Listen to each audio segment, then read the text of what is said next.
Assalamu alaikum students. I hope you are all fine. Today we start our lesson number 11, first year at Harrow, written by Sir Winston Churchill. If you already joined your classes, you better know that we discuss our main points, intro of our author and synonyms of the lesson. Today we start its question answers, which is the main part of our question paper. From these 5 heroes, you can solve question papers. You can solve question answers. So be careful about your question answers. Let's have a look at the question answers. Our first question is, the writer says that the examiners ask the questions which the student cannot answer and do not ask those which they answer. वो कहता है कि जो इम्तिहान लेने वाला है, examiner है, वो सवाल पूछते हैं जो तालिब इल्म जवाब नहीं दे सकते. वो सवाल नहीं पूछते जिनका तालिब इल्म जवाब दे सकते हैं. Is the complaint just? क्या ये शिकायत दुरुस्त है?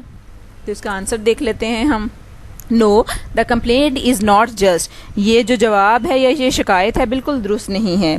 It is the complaint of the dull and idle students. ये सुस्त और निकम्मे तालिब इल्मों की शिकायत है. आइडल, निकम्मे. The hard working students can answer any question asked in the exam. कि जो मेहनती तालिब इल्म होते हैं वह इम्तिहानात में पूछे जाने वाले किसी भी सवाल का जवाब दे सकते हैं. इनफैक्ट दरअसल the writer did not like Latin and mathematics.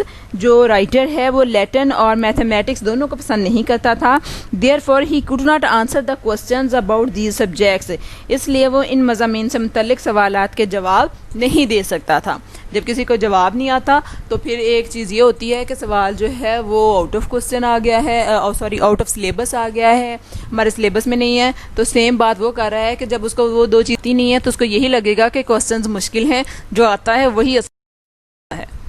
Question number 2 है हमारे पास. What sort of questions are asked by your examiners. आपके एग्जामिनर्स किस किस्म के सवालात पूछते हैं. The question paper should be the real test of ability of students. जो क्वेश्चन पेपर होता है वो तालिब इल्मों की काबिलियत का जो है वो एक एग्ज़ाम होता है. It should not be so easy that even a common student should get high marks. ये इतना आसान भी नहीं होना चाहिए कि जो एक आम ऑर्डिनरी सा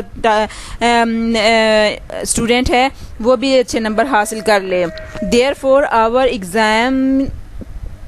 examiners ask easy as well as difficult questions. इसीलिए जो हमारे एग्जामिनर्स हैं वो आसान के साथ मुश्किल सवालात भी पूछते हैं.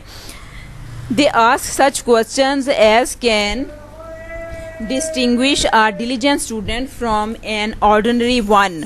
वो ऐसे सवालात इसलिए पूछते हैं कि एक मेहनती तालिब इल्म को आम तालिब इल्म से बेहतर कर सकें, मुमताज़ कर सकें.